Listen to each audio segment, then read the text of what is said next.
The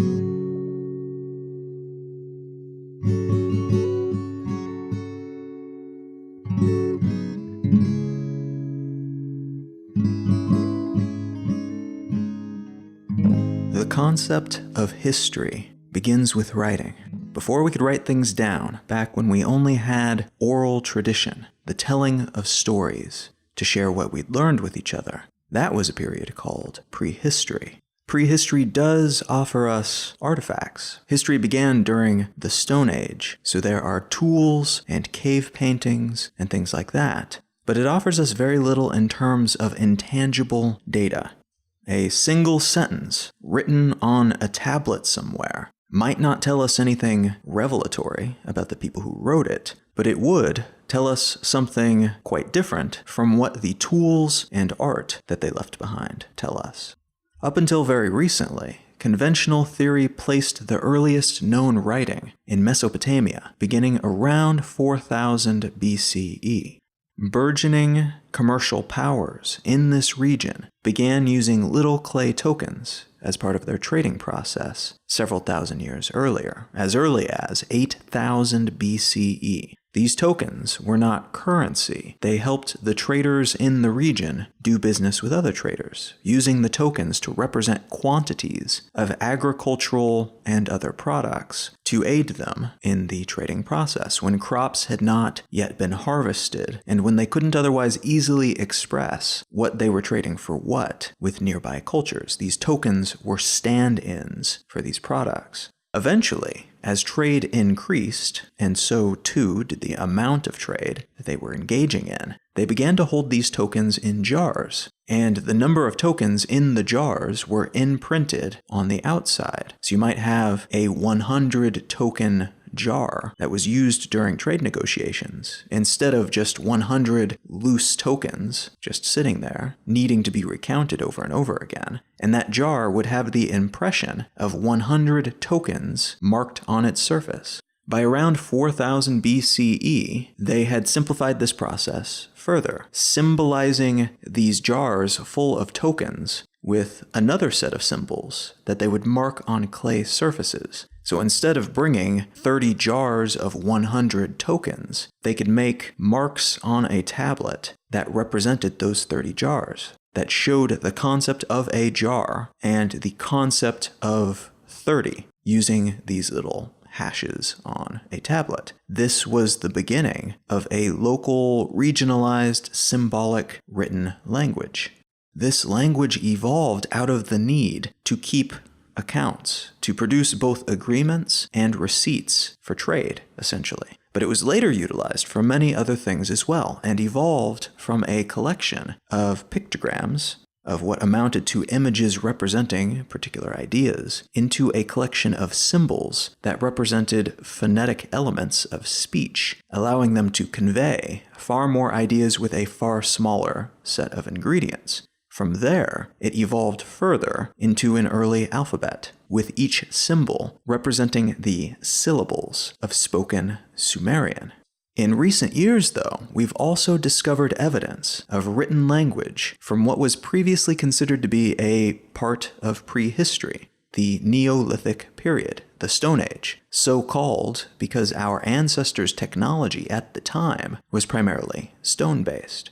The two most important writing-related artifacts from this period are the Dispilio tablet and the Tartaria tablets, discovered in Greece and Romania, respectively, both found at Neolithic archaeological sites, and both containing symbols which seem to be some kind of early written symbolic language. The Dispilio tablet has been carbon dated to around 5200 BCE, which is over 1,000 years earlier than previous estimates for the birth of written language. The Tartaria tablets, though, are a little bit trickier to date because although radiocarbon dating puts many of the other artifacts from the site where they were found at around 5500 BCE, so even earlier than the Dispilio tablets, certain details about the symbols on the tablets, which seem to be similar and in some cases nearly identical to symbols found in early Sumerian writing systems, the ones that developed shortly after they moved away from their token system to represent tokens in clay instead, and the tablets themselves, which were raw clay, unfired when they were found, but they were fired ostensibly to preserve them by the museum that now houses them,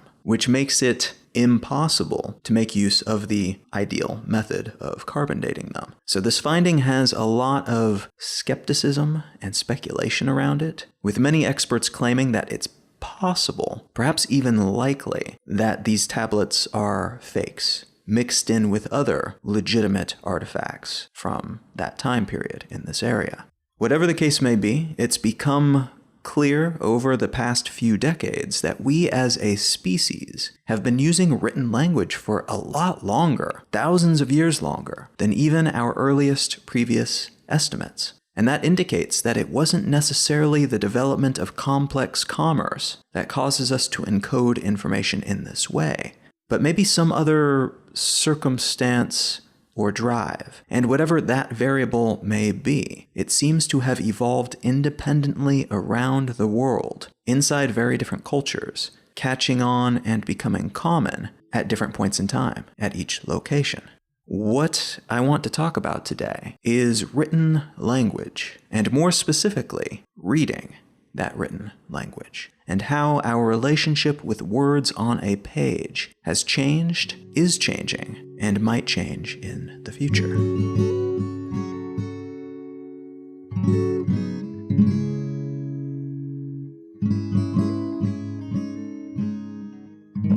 You are listening to Let's Know Things. I'm Colin Wright.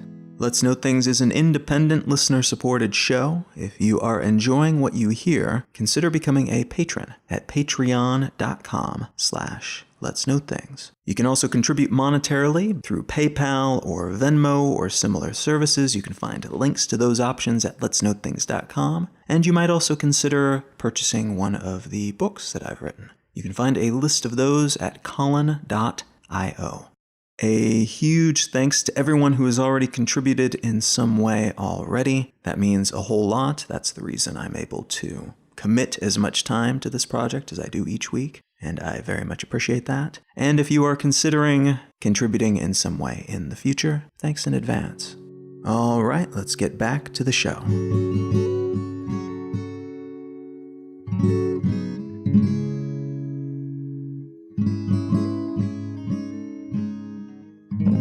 There's a sociological term, secondary orality, that refers to something like, but not exactly like, a post-literate society.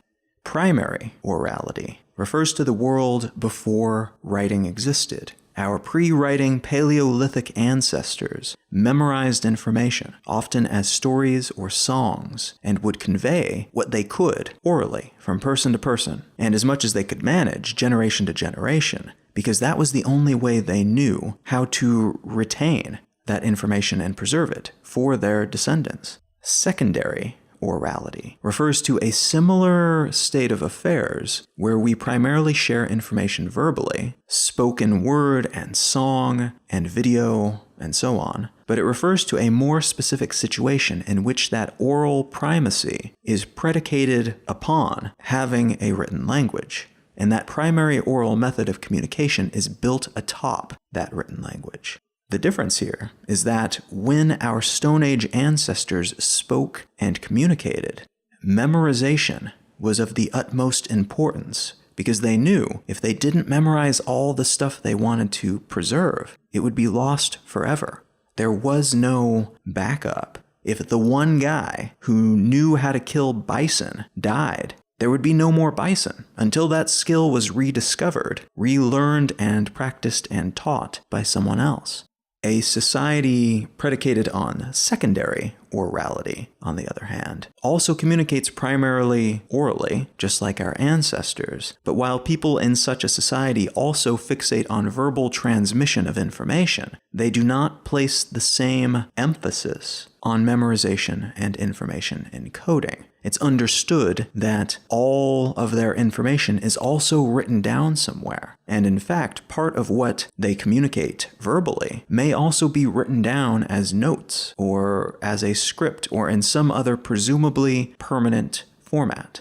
The concern here is that because we know this type of written record exists, we might take it for granted, even as we become, over time, less literate. You don't need to read as much within a society that is primarily oriented around speech. You can just speak and listen. So people, particularly young people, who have never known any different way of doing things, will become better at communicating via speech and less competent at communicating via the written word.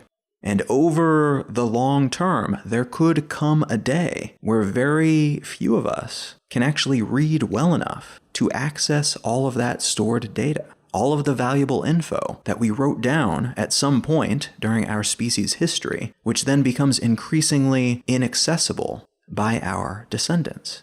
We may still be able to communicate with each other and to access information stored as audio, but the written word and all of the stockpiles of generations worth of knowledge will be accessible only by the scholarly few who still commit themselves to the perhaps archaic-seeming study and comprehension of the written word. A technology that could come to seem as quaint and niche as reading hieroglyphics today. It's a neat skill, but for anyone who is not an Egyptologist, it's probably not something that you've spent too much time worrying about. And you're almost certainly not getting as much out of the stuff that's written down as the people who did the writing intended for you to get, regardless, just because of the slow creep of ignorance about that type of subject, even for enthusiasts. The article I want to start from today comes from the New Yorker, and it's entitled, "Why We Don't Read, Revisited." It's this piece that introduced me to the concept of secondary orality as part of a broader exploration of the role reading plays in the lives of people today. And it says revisited in the title because this is an update to a piece that this same author, Caleb Crane, wrote for the New Yorker back in 2007. That piece was entitled Twilight of the Books, with the subtitle, "What Will Life Be Like If People Stop Reading?"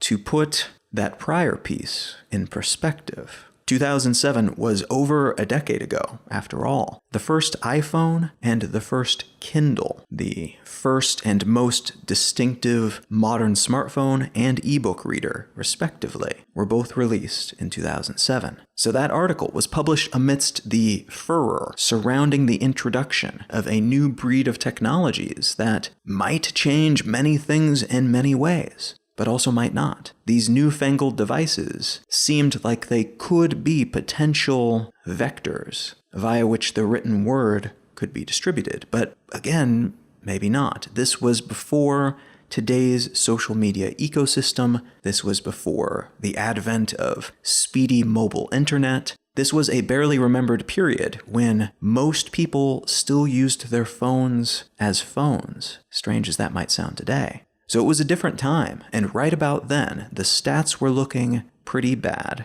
for books, and for literacy in general. Reading across all generational demographics was on the decline, and book sales were plummeting. The big baddie of the moment, Barnes & Noble, was crushing independent bookstores, and was doing so by selling books alongside DVDs and CDs and other non-book consumer goods. And while tech-enabled audio formats like podcasts technically existed in 2007, they only received formal support from Apple in 2005, and podcasting juggernauts like the BBC, NPR, WNYC, and Bloomberg only started dipping their toes into the podcasting waters the year before this. So 2007 was a pretty pivotal year in a lot of ways, and amidst all those other shifts, the data seemed to indicate that reading was dead or dying. all was lost and the human race would become illiterate within a generation. Now that's a bit of an exaggeration, but the data were trending downward, and most pieces on the subject, this one included, were focused on the decline of literacy due to technological evolution, which is a topic that seems to reemerge in written form, hilariously, at least a few times a year. So this was not unique. This piece just happened to fall at a particularly pivotal moment. Now notably, there have been periodic bumps in our demographic-based reading habit data. In 2007, even, when that original piece was written, the final Harry Potter book, The Deathly Hallows, was published, and the third and penultimate Twilight book, Eclipse, was released as well. These two series and a few other works that proved popular in a variety of major book-buying markets goosed the numbers a bit for several years, increasing the fortunes of booksellers, including Amazon, which had been around since the mid-90s, but which at this moment was beginning to make some major moves, including the aforementioned release of the Kindle ebook reader. So those books bumped the numbers for a handful of years, particularly for younger demographics. But the general trend, as noted in that article, was a downward trajectory. Books just could not seem to compete with television, and increasingly, other media like video games and the internet as well. People were just not reading like they used to. Other mediums had moved in, rearranged the furniture, and made themselves at home in the minds and habits of Americans in particular, as that's where a lot of this data was gathered, but also, seemingly, in many other countries around the world at about the same time. Now flash forward to this new piece published mid-2018, and you'll notice the perception of reading has changed a bit. Today, we have always-on, always-connected devices in our pockets, and many of us check these devices dozens or hundreds of times a day, primarily interacting with them, at least for the time being, visually. We also have an array of ways to access published materials, from high-quality ebook readers that, by some measures, are actually better for your eyes if you read using them for a long period of time, as opposed to reading those same words on printed pieces of paper. And we have new methods of publishing printed work as well. Of particular note are print-on-demand services, which, when combined with e-commerce services like those offered by Amazon, has made publishing printed books and then selling them directly to consumers far simpler and more accessible. It has allowed a far broader and more diverse group of people to get their work published, and to get that published work into the hands of the reading public. So there's actually a whole lot of reading going on these days, and a lot of publishing as well. The change in focus today seems to be more about distinguishing between different types of reading, and more specifically, separating focused, longer duration reading from the quick twitch, unfocused reading that most of us do all throughout the day, every day. It's not, in other words, about figuring out how many times people look at written language in a day and read that information. It's about figuring out how much time we spend with long format works like books, compared to the time that we spend with short format works like text messages and tweets, and even things like blogs, which can vary wildly in length and quality and even format. There are several reasonable ways one might look at the research that has been done on this subject recently. One could, for instance, wonder about the purpose of fixating on reading in this way to begin with. After all, do we not learn from podcasts? I hope so. Don't we learn from Netflix documentaries? Why do we treat, for instance, the fiction contained in books as more legitimate than the fiction contained in a film or a TV show? We might also wonder why words in books and other long-form mediums are considered to be more important or valid than words contained in a tweet or a Facebook message. The written word is the written word. So why all of this concern over format and length and context? And we could also ask whether books are the optimal way to be taking in this kind of information, this type of long-form communication to begin with. Let's start with that first question of why we seem to celebrate writing over other types of communication and presentation. I mentioned the concept of secondary orality earlier, the idea that we might move on from the written word to spoken words, storing most of what we know as written language, but slowly moving away from the ability or desire to parse it, to actually read and understand our language in that visual format. There's a parallel concern here, though, that we may lose the ability to see and understand change across time, lacking the perceived need, ability, or desire to document information in a concrete, unchanging way. When we tell stories, when we communicate information from person to person and across time, from grandparent to grandchild, for instance, the accuracy of the information communicated potentially diminishes with each transmission. This happens because of how our brains work, our memories can weaken with time, and also because of how communication works. It's possible to tell someone something and to have them misunderstand or misconstrue what you've just said. The childhood game of telephone, where you sit in a line with a bunch of other kids and whisper in your neighbor's ear, and they and their neighbors, and on and on and on, till then at the end of the line, the last person says out loud what they believe they heard. That game is illustrative of how all of this works. Generally, for a variety of reasons, by the time that simple phrase you started out with on one end reaches the other end, it has morphed into something else completely. Sometimes something completely nonsensical, but often something new and semi-sensical. The misheard information along the way was interpreted and reinterpreted as something new. And that interpretation, developed at each step of the way, was then communicated to the next kid as real, as fact, as the correct words handed down from their progenitor, the first kid in the line. This happens with information communicated down through the ages by oral tradition as well.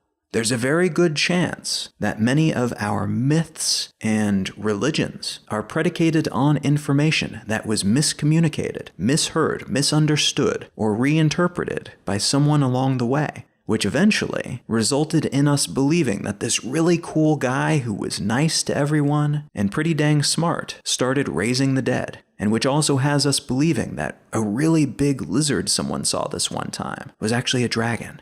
What's more, because we don't have a tangible permanent record to check the validity of what we thought we heard, there's no way to know that our dragon wasn't real, and there's no way to know that our belief in dragons maybe isn't even as ancient as we think. It could very well be a misinterpretation that emerged just a generation or two ago. Started with a kid just a few kids down the telephone line from us. And because we have no way to check the original source, or even the vector of this story a few people back, because those ancestral people are dead, all we can do is keep passing it on, trying to keep it in the original form in which we received it, but never knowing whether that form, whether that story, is anywhere close to the original information that our ancestors wanted us to know. Spoken language, as disseminated by TV and film and radio and podcasts and every other method that we have concocted to spread it far and wide, is more temporal than the written language. There's a chance that as our software gets better at identifying spoken words, taking into account all languages and accents and lisps and whatever else, that we will be able to document and file and search these recordings better than we can today, creating some kind of usable historical archive that will allow us to check whether that guy a few steps away from us in the game of telephone actually did see a dragon, or whether he maybe just saw a really big lizard. But at the moment at least, even audible information that is recorded and stored is not as accessible and easily referenceable as its written counterparts, meaning it is still more temporal and less useful as a permanent record against which we can check what we thought we heard than the written word is, in most cases. This is important, especially as our technologies evolve to allow us to intentionally sow misinformation and disinformation more widely and quickly than ever before. The ability to fact-check is vital, and it's currently, for a lot of reasons, much easier to just say whatever you like, whether it's a lie or the truth, and then backtrack later without consequence, than it is to publish something and then attempt to do the same. The written word, at the moment, is more permanent, and the spoken word, currently at least, is far more temporal. So why, then, are the words published in books considered to be more legitimate than the words published in text messages or emails or on websites? Part of this segmentation, no doubt, is about the stats that we're able to collect. And when there is a prominent industry involved, there will almost always be more and more rigorous data available because those industries go out of their way to collect it, and other industries as well will try to track that industry for an assortment of purposes. So we know more about book publishing than, for instance, podcasting, because the nature of the industry allows for more thorough data collection, and because currently there is more money at stake. And that means more effort is being put into figuring out who is getting that money and how the people using that data can make use of that information to get a bigger chunk of that money. The other main distinction, though, has to do with how our brain functions when engaged in deep, focused reading compared to how it functions when engaged in passive, quick, broken interval reading. Mountains of data have shown that focused reading activates our brains in a different way than unfocused reading. So while, yes, you are technically reading that text message and technically reading that post your uncle just published on Facebook, that's not the same thing as reading a book in terms of what's happening in your brain. Both involve words on a surface that contain encoded meaning, but the process of reading a book is neurologically different from reading a few lines or paragraphs of text in a more rapid-fire transitory medium.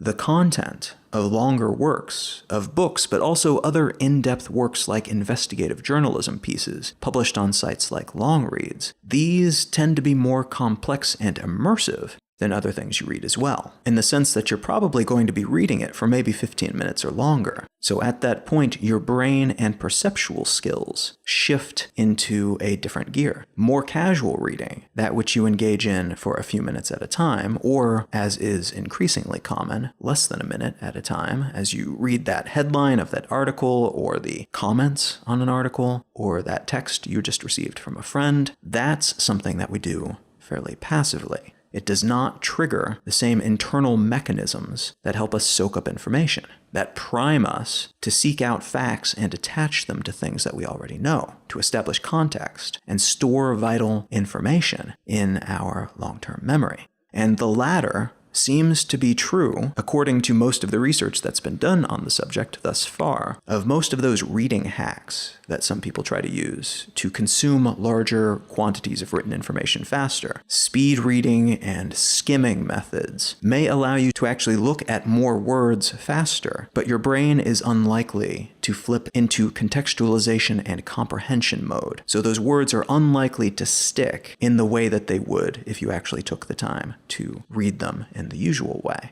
So even knowing all that, why is it that we still seem to think books are the optimal way to do this type of information absorbing? Surely, by now, technology will have figured out a way to improve this experience in some way. Well, that is a tricky question to answer. Much of the research done in this space on reading and books, and even broader information communication, often asks these questions with the assumption that books are good, and that reading books is an essential component of education. Of a child's development, of continued growth for adults, books are the familiar default method for doing these things. And so, when we introduce new possibilities, books tend to be the yardstick against which we measure all else. And they are also the resting stance that we pull back to when some new, crazy, unfamiliar technology turns out to have some kind of flaw. Books have flaws as well, but they are flaws that we have come to know over the past several thousand years, so we don't consider those to be deal breakers in the same way that we might with a newer, relatively untested innovation. Now, I will admit, I am highly biased here. I write books for a living, but I'm also just a huge book nerd. I was the kid back in school who would sit and read during recess. I spent my summers reading every piece of fiction I could get my hands on, and I won an award in middle school for checking out 152 books from the school library in a single year. I love books. I spend a great deal of my time each week just reading books. Being able to set aside my finite hours for that exclusive purpose is something that I have worked hard to ensure that I can do. It is a quality of life issue for me. That said, this bias in favor of books within this type of research and extending far and wide into media industries and education and everything else, that bias in favor of books often to the exclusion of other types of learning and entertainment, both those that are reading focused in some other way and those that are not reading focused at all. I find this bias to be a little short-sighted.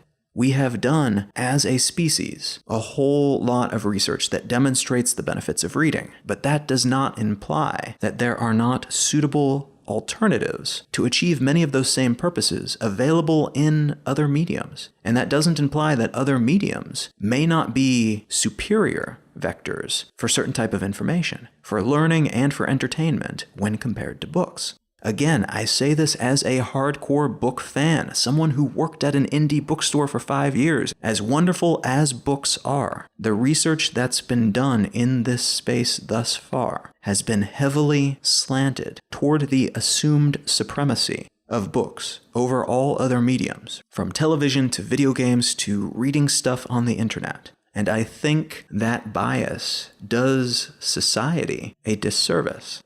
There is research that shows that reading fiction before going to sleep can increase a person's practical IQ by a few points for the next several days, in addition to slowing down the parts of the brain that can otherwise spiral and keep us awake, stressing out over real and imagined concerns and regrets. There's research that shows our comprehension skills increase the more books we read per year, and there's associative data that shows a correlation between reading books and earning more income. There's research that indicates people who read more books have, on average, higher academic credentials, are better at climbing the corporate ladder, and even score better on empathy tests. There's also well-documented evidence that people who read more books have, on average, far larger vocabularies than those who do not, and as a consequence, may experience the world in a richer way, may see more possibilities, but also have a wider variety of experiences, because it's thought that we perceive things, at least in part, based on the words that we have to describe them. So a smaller vocabulary means a smaller range of possible experiences, at least in theory.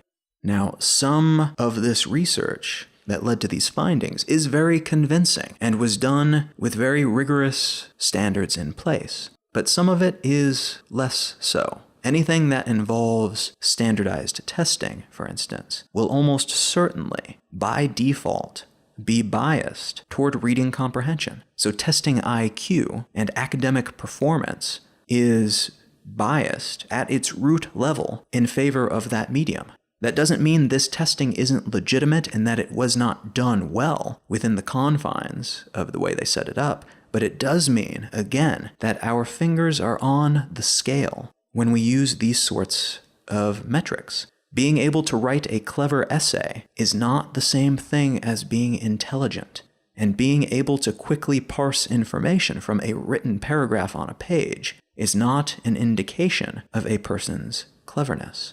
It's also important to recognize that much of this research only shows correlation, not causation. So the association between income and book reading could have a flipped causal relationship to that which is often implied by those who reference this data. It's implied that reading more books helps you become wealthier. But it could very well be that people who have wealth can afford to take the time to read more, or they experience more social pressures to read due to the perceived value of reading as an activity amongst their wealthier than average peer group. It could also be that wealthier families pass on this bias to their children, who then read a whole lot and do better academically and professionally, But those two things don't necessarily have to be connected. Their path was arguably paved in such a way that's more reflective of those wealth-based advantages that they had than any advantages gained from their associated reading habits. I personally think it would be interesting to see what would happen if we came up with tests that aimed to assess these same sorts of things in different ways. Maybe the testing could take place in a virtual environment, like a video game, and could be conducted orally or by clicking through user interfaces, similar to what many people who primarily interact with information on their smartphones might be more familiar with than large bodies of text. It would also be illuminating to see more data related to the reading of long-form fiction and nonfiction online compared to the same in print books and ebook formats, to see if the difference between reading context and interface makes any difference to some of what we seem to know about focus and comprehension changes based on those variables being tweaked.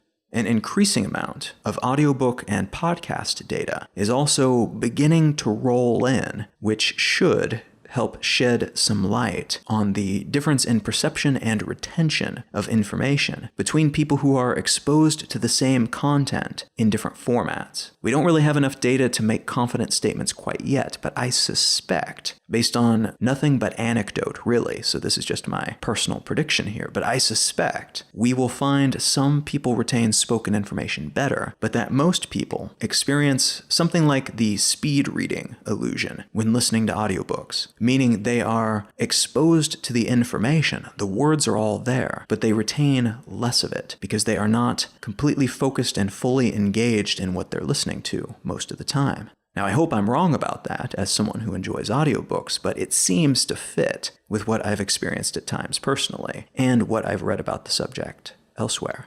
So to loop back around and answer the question of why we favor books over other mediums, the answer is mostly that books are our default. They are traditional in a way that other mediums are not. And we have more data to support their benefits, and we're more familiar and accepting of their flaws. That doesn't mean other mediums are not beneficial in the same or in other ways, but we generally can't prove it yet. And it may be slow going collecting that kind of data because doing so generally requires a mature industry in which that research can take place, and widely agreed upon metrics that can be consistently applied within that medium, which can be tricky, especially with newer technologies that are still a little rough around the edges and figuring out the shape they'll eventually take. Interestingly, a lot of the newer book-specific data have more to do with novel technologies than with the traditional formats upon which many of our metrics are based.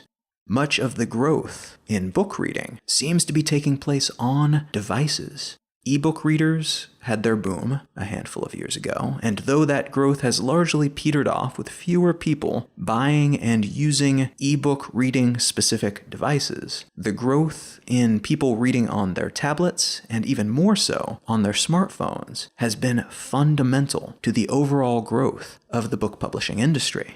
There have been some bumps in the numbers of paperback books sold in recent years, typically aligning with the release of a new entry in some popular fiction series, but in general, young people reading on their phones makes up the bulk of the good news in the book publishing world. And that particular data point ties to a few other data points. Young people are now reading more than older people. College graduates are reading a whole lot more than non-college graduates. And getting even more granular, Hispanics who are born within the US are more likely to have read a book in the past year when compared to Hispanics living in the US who were not born in the US, which maybe reveals a divide in the cultural value of book reading, but more likely, just like with those other two stats I just mentioned that compare young and old and traditionally educated versus non-traditionally educated, it probably reveals a divide between people who can afford decent smartphones and who use those smartphones regularly versus those who cannot and do not. The correlation in data between those sorts of groups, the haves and have-nots, the tech-savvy and non-tech-savvy, seems to be stronger than between those groups that strictly rely on age and other cultural demographic distinctions to make these comparisons. Alongside all the data that seem to have finally given in and included ebooks alongside their traditionally printed brethren, is a small amount of research that indicates it's possible that things like handwriting and reading words on a physical page could be better for learning and information retention than the same activities performed digitally. These studies have not been well replicated yet, and the research does not seem super convincing to me at this point. The theory may be sound that the more tactile muscle memory involving behaviors of repeating the shapes of letters using our hands and holding a physical artifact, turning the pages, associating bits of information with actual physical space in the real world could help us better remember and contextualize that information. That makes sense to me, but it could also just be a neat theory that makes a sort of logical sense, but which is not replicated in further research, and therefore is kind of a false path. It could be, too, that these studies were conducted using subjects who grew up handwriting and reading paper books, and who were therefore primed for that sort of activity. The familiarity factor could be more vital in these circumstances than the medium.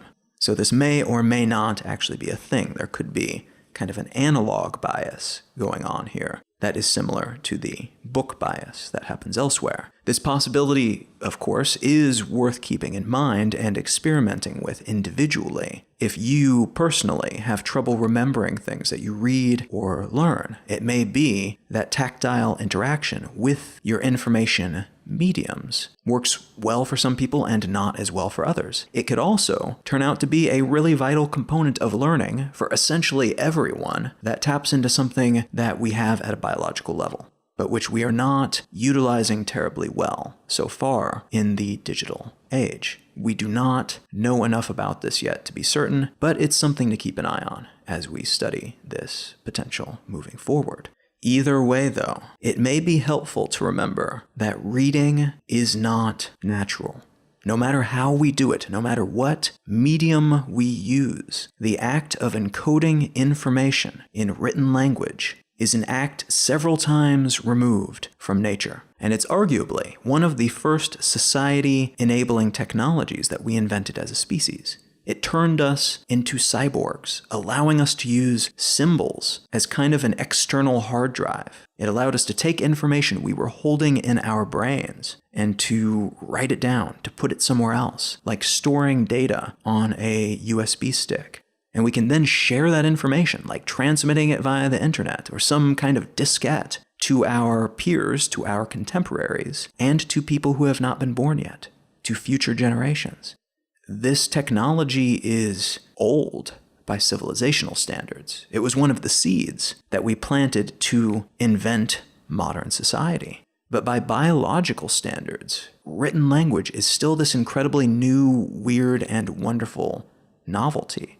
Our bodies and brains don't know quite what to make of it, and as a consequence, our internal systems haven't yet evolved to work it into our fundamental processes. What that means is that there's no definitive correct way to do this. We have plenty of reason to assume that focused learning is superior to unfocused learning, because that's something we see even beyond written word learning. With any activity, if you focus, compared to giving it half your attention, you'll pick it up faster and retain it better and learn it more effectively and efficiently, almost always.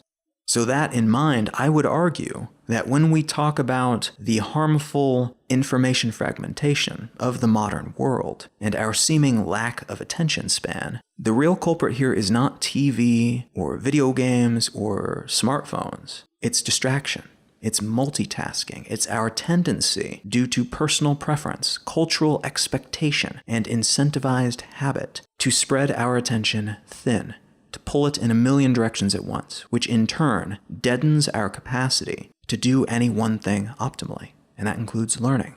There's a great deal of research to support the assertion that no one can actually multitask. Many of us think that we can because our brains have a tendency to mistake being busy for being productive. But more and more data keeps rolling in, showing that although we feel productive when we're multitasking, we are actually dropping our practical IQ, a measurement of how well we perform cognitive tasks within a given period, by up to 15 points. And there's evidence that multitasking can lower our so-called EQ, our emotional quotient, which measures our ability to perceive and understand emotional states within ourselves and others as well. Multitasking while driving has been shown to lower the driver's response time to about the same levels as a drunk driver, which is why it's vitally important that you do not text or check your email while behind the wheel. But this same sluggishness applies across the board. I cannot emphasize enough how clear it is, based on the data that we have, that multitasking cripples us mentally and lowers our performance across the board, while simultaneously making us think that we're totally crushing it. There's essentially no data that indicates the opposite of this, and that is unusual. So it's worth thinking about how you might recalibrate your day and your habits to ensure you can do one thing at a time. And I know that's a big ask because the world seems to be determined to keep us spread thin. And this is particularly true of young people who take the full brunt of today's marketing efforts, alongside all the other messages that are vying for their attention all day, every day. The social lives of young people are more tangled up in technologies and platforms that make those marketing efforts extra pervasive and distracting. So although it's tempting to criticize teenagers and 20-somethings and 30-somethings even for being unfocused and buried in their phones all the time, remember that there are billions of marketing dollars working hard to keep them there and distracted for as long as possible each and every day. It's actually a fairly monumental accomplishment that any of us, no matter what the age, manage to extract ourselves from that sort of gravity for any amount of time. But younger people today, in particular, have more to fight against than most of the rest of us, so that's worth keeping in mind. Books are amazing. I love them so much, but they are not the only valid medium of communication and education. And much of the public outcry about the death of book reading has more to do with distraction than with a culture that's just uninterested in that particular format. That doesn't mean the book industry will not undergo ebbs and flows of enthusiasm and healthfulness, and it doesn't mean our underlying systems will not continue to contain a bias in favor of books for a good long time. It's likely they will, because books have been a kind of touchstone of communication excellence for most of modern human history, especially post-industrial revolution. If we want to maintain our collective literacy, though, and to avoid the downsides of a potential secondary oral age, it's prudent that we begin to honestly assess the other options that we have alongside books, and to give them the benefit of the doubt whenever possible, judging them by new, separate, medium-specific standards, and figuring out what role they might play, how they might best serve us, rather than criticizing metal for not being wood and criticizing TV shows for not being books. It's possible to celebrate books while also celebrating video games, and it's possible to earnestly fight to maintain literacy while also encouraging the further enthusiastic exploration of the verbal, visual, tactile, and interactive communication spaces.